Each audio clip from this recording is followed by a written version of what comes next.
الحمد لله نحمده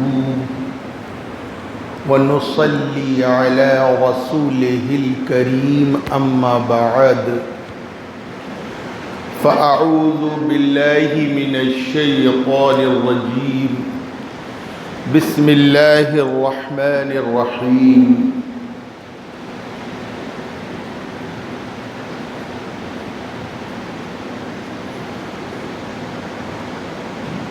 إنما يريد الله ليذهب عنكم الرجس أهل البيت ويطهركم تطهيرا صدق الله العظيم. قال الله تعالى في شان حبيبه إن الله وملائكته يصلون على النبي يا أيها الذين آمنوا صلوا عليه وسلموا تسليما. صلى الله على النبي الأمي وآله صلى الله عليه وسلم صلاة وسلاما عليك يا رسول اللہ. دیوانو ایک مرتبہ اور اللہم صلی علی سیدنا و مولانا محمد معدن الجود والکرم و آلہ و صحبہ و بارک وسلم صلاة و سلاما علیک یا رسول اللہ. حسینیوں ایک مرتبہ اور بآواز بلند اللہم صلی علی سیدنا و مولانا محمد معدن الجود والکرم و آلہ و صحبہ و بارک وسلم صلاة و سلاما علیک یا رسول اللہ.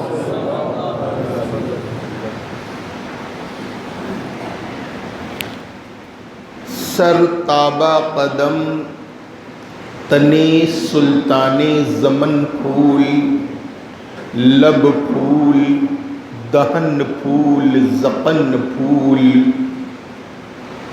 کیا بات ہے رضا اس چمنستان کرم کی زہرا ہے کلی جس میں حسین و حسن پھول.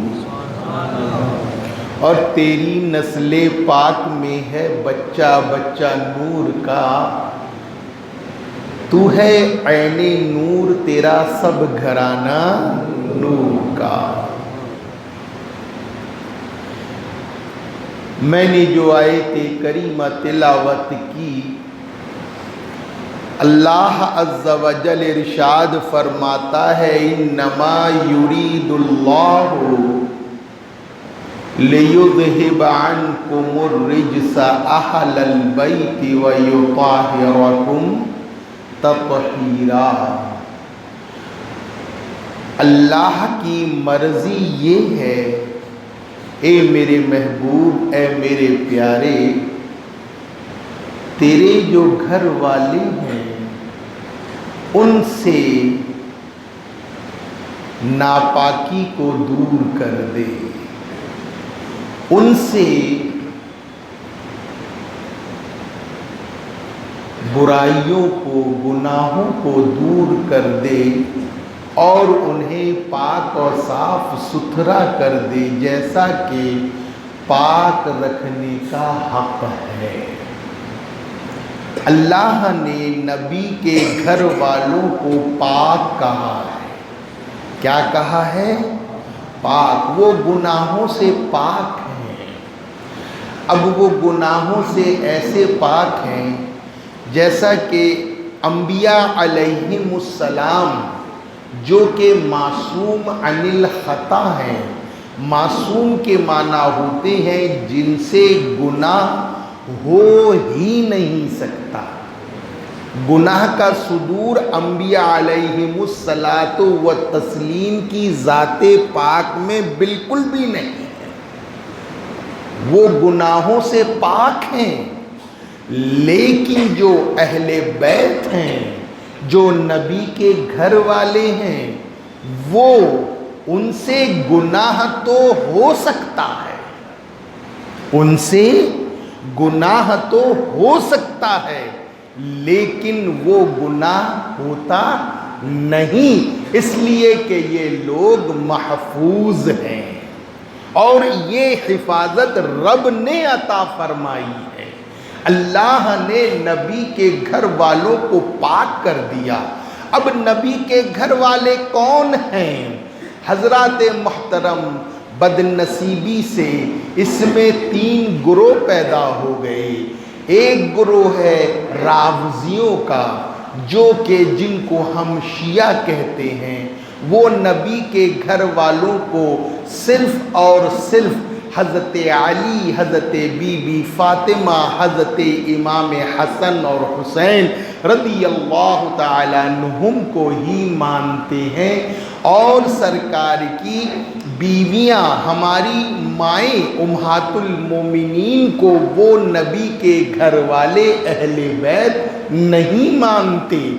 اور ایک دوسرا گروہ ہے جو خارجی گروہ ہے، جو اس زمانے میں نکلا تھا اور آج اس کی نئی شکل جو ہے وہ شکل ہے اہل حدیث کی، اہل حدیث، جو کہ وہ رفع دین کرتے ہیں اور وہ لوگ غیر مقلد ہیں۔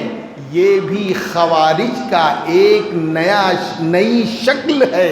ان لوگوں کے نزدیک بھی اہل بیت کون ہیں؟ یہ 4 نفوس قدسیہ کو وہ اہل بیت نہیں مانتے، وہ صرف اور صرف امہات المومنین رضی اللہ تعالیٰ عنہ کو ہی اہل بیت مانتے ہیں، گھر والے مانتے ہیں۔ لیکن ایک ناجی فرقہ ہے، جو نجات یافتہ فرقہ ہے، جو جنتی فرقہ ہے، اور وہ فرقہ ہے اہل سنت و جماعت، جو نبی کے گھر والوں کو بھی، امہات المومنین کو بھی اہل بیت مانتا ہے، اور یہ 4 نفوس قدسیہ ان کو بھی اہل بیت مانتا ہے۔ تو اس لیے یہ فرقہ نجات یافتہ فرقہ ہے۔ حضرات محترم، اب سوال یہ اٹھتا ہے کہ جب نبی کے گھر والوں کو اللہ نے پاک کر دیا، کیا کر دیا؟ پاک کر دیا، تو پھر ان سے کیسے گناہ ہوگا؟ میرا حسین، جس نے اپنی دنیا کی لالچ کی خاطر، دنیا میں حکومت کرنے کی خاطر، کیا وہ کربلا میں جائے گا اور اپنے بچوں کو شہید کروائے گا؟ جس کے پاس غلاظت، ناپاکی، گناہ کا تصور نہیں کیا جا سکتا، وہ یہ مردار دنیا پر اپنا گھر بار لٹائے گا؟ اپنا گھر بار اس مردار دنیا پر لٹائے گا؟ وہ دنیا جس کے بارے میں وحدہ لا شریک ارشاد فرماتا ہے، لنگڑے مچھر کے پر کے برابر بھی اللہ کی بارگاہ میں دنیا کی قدر، وقت اور عزت نہیں ہے۔ تو یہ نفوس قدسیہ جن کو اللہ نے ہر طریقے سے پاک کر دیا ہے، تو پھر یہ کیسے دنیا داری کے لیے اپنی جان دیں گے؟ اب حضرات محترم، ایک سوال یہ اٹھتا ہے کہ حضرت امام حسین کی شہادت اتنی مشہور کیوں ہے؟ حضرت امام حسین سے قبل دیگر انبیاء علیہم السلام بھی شہید ہوئے۔ زکریا علیہ السلام شہید ہوئے، حضرت دانیال علیہ السلام شہید ہوئے، بہت سارے پیغمبروں کو بنی اسرائیل نے شہید کر دیا۔ پھر اس کے بعد صحابہ میں سرکار کے سب سے پیارے چچا حضرت امیر حمزہ رضی اللہ تعالیٰ عنہ کی شہادت ہوئی۔ پھر اس کے بعد حضرت عثمان غنی رضی اللہ تعالی عنہ کی شہادت ہوئی، لیکن ان تمام شہادتوں میں حضرت امام حسین رضی اللہ تعالی عنہ کی شہادت کا مشہور ہونا کیا وجہ سے؟ سب سے بڑی بات تو یہ ہے کہ شہادت کے لیے جو آدمی جہاد کے لیے جاتا ہے اسے یہ نہیں معلوم ہوتا کہ میں زندہ واپس آؤں گا یا وہیں شہید ہو جاؤں گا۔ کسی کو یہ معلوم نہیں ہوتا ہے، لیکن امام حسین رضی اللہ تعالی عنہ کو یہ معلوم تھا کہ میں جاؤں گا تو واپس نہیں آؤں گا۔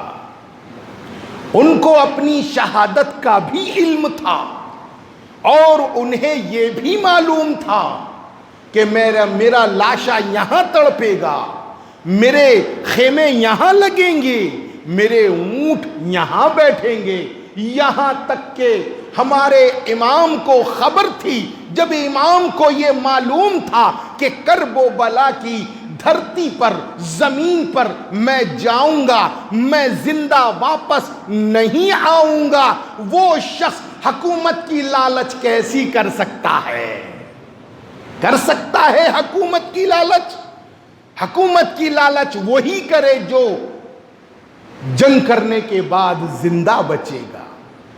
میرا حسین تو جانتا تھا، لیکن بات دراصل یہ تھی کہ حسین ابن علی رضی اللہ تعالی عنہ نے ازل میں جو اپنے رب سے وعدہ فرمایا تھا، اس وعدے کو وفا کرنے کے لیے کرب و بلا میں آپ تشریف لے گئے۔ تقریباً 21 احادیث کریمہ ہے۔ حضرت جبرائیل نے آپ کو بشارت دی، حضرت میکائیل نے آپ کو بشارت دی، پانی کے فرشتے نے آپ کو بشارت دی، بادلوں کے فرشتوں نے آپ کو بشارت دی کہ اے اللہ کے حبیب، آپ کا یہ نواسا کل کرب و بلا میں بھوکا اور پیاسا شہید کر دیا جائے گا۔ اللہ اکبر۔ حضرات محترم، آقا کو معلوم تھا، صحابہ کو معلوم تھا، علی کو معلوم تھا، فاطمہ زہرا خاتون جنت کو معلوم تھا، اور حضرت امام حسین کو معلوم تھا کہ میں کرب و بلا میں شہید کر دیا جاؤں گا، اور یہاں تک معلوم تھا کہ 60 ہجری میں بھی میرا 61 ہجری میں مجھے شہید کر دیا جائے گا۔ سرکار دو عالم صلی اللہ علیہ وسلم نے وقت کا، سال کا تعین بھی فرما دیا تھا۔ اب آپ کہو وہ کس طرح؟ تو حضرت ابو ہریرہ رضی اللہ تعالی عنہ، جو کہ سرکار کے بڑے پیارے صحابی ہیں، ارشاد فرماتے ہیں کہ نبی کریم صلی اللہ علیہ وسلم ارشاد فرماتے ہیں کہ 60 ہجری میں تم پناہ مانگو بچوں کی حکومت سے۔ اللہ اکبر۔ کون سی حکومت سے؟ بچوں کی، نااہلوں کی حکومت سے تم پناہ مانگو 60 ہجری میں۔ تو حضرت ابو ہریرہ رضی اللہ تعالی عنہ ہمیشہ دعا مانگتے تھے، اے اللہ مجھے اس بچوں کی حکومت سے مجھے محفوظ فرما لے۔ تو حضرت ابو ہریرہ رضی اللہ تعالی عنہ کا 59 ہجری میں وصال ہوا ہے۔ حضرت امیر معاویہ رضی اللہ تعالی عنہ کا 60 ہجری میں وصال ہوا، اور اس کے بعد یزید پلید جو ہے وہ تخت پر بیٹھا، اور 61 ہجری میں یہ واقعہ کربلا رونما ہوا ہے۔ واقعہ کربلا 61 ہجری میں رونما ہوا ہے۔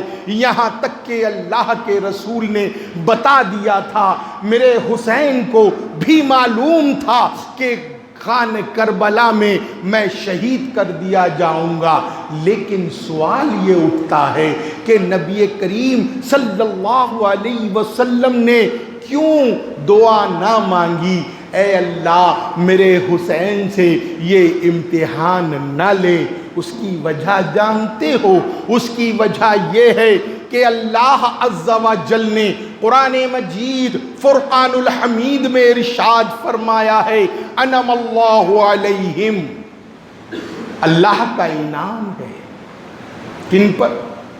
من النبیین، نبیوں پر انعام ہے، والصدیقین، صدیقوں پر اللہ کا انعام ہے، والشہداء، شہیدوں پر اللہ کا انعام ہے، والصالحین، اور نیک لوگوں پر اللہ کا انعام ہے۔ تو پھر جب اللہ کا انعام شہیدوں پر ہے تو اللہ کے حبیب نے اپنے نواسے کو اس انعام سے کیسے روکتے، اس انعام سے کیسے بچاتے؟ اس لیے حضرت رسول اللہ صلی اللہ علیہ وسلم نے اپنے بیٹے کو اس انعام سے نہیں بچایا اور کبھی دعا نہیں فرمائی۔ ہاں آپ نے یہ کیا کہ کرب و بلا میں بھوکا اور پیاسا، کیا معلوم تھا؟ بھوکا اور پیاسا، بھوکے بھی ہوں گے پیاسے بھی ہوں گے امام حسین، تو میرے نبی جو ہیں وہ بھوک اور پیاس کا انتظام کر رہے ہیں۔ کیا کر رہے ہیں؟ بھوک اور پیاس کا انتظام کر رہے ہیں۔ حضرت ابو ہریرہ رضی اللہ تعالیٰ عنہ فرماتے ہیں جب میں کاشانہ نبوت میں آیا، میں مسجد نبوی شریف میں جب آیا، میں نے کیا دیکھا؟ پیارے آقا اپنی گود میں حسین کو لیے ہوئے ہیں اور اپنی زبان مبارک ان کے منہ میں ڈالے ہوئے ہیں۔ حضرت امام حسین نبی کریم صلی اللہ علیہ وسلم کی اس زبان کو اس طرح چوس رہے ہیں جس طرح کوئی کھجور کی گٹھلی کو یا کھجور کو چوستا ہے بچہ۔ کیوں؟ اے میرے بیٹے، جب کرب و بلا میں میری امت تجھے بھوکا اور پیاسا رکھے گی، اس وقت تو جو ہے میری زبان کا فیض جاری کر دیا جائے گا۔ حضرات محترم، میرا حسین کرب و بلا میں نہ بھوکا تھا اور نہ پیاسا تھا۔ اللہ عز و جل ہمیں آپ سب کو نیک عمل کی توفیق عطا فرمائے، امام حسین سے محبت عطا فرمائے، شہدائے کربلا سے محبت عطا فرمائے، صحابہ کرام رضوان اللہ تعالی علیہم اجمعین سے ہمیں محبت عطا فرمائے۔ اللہ عز و جل اس یوم عظیم کے دن ہمارے گناہ کبیرہ و صغیرہ کو معاف فرما دے۔ وما علینا الا البلاغ۔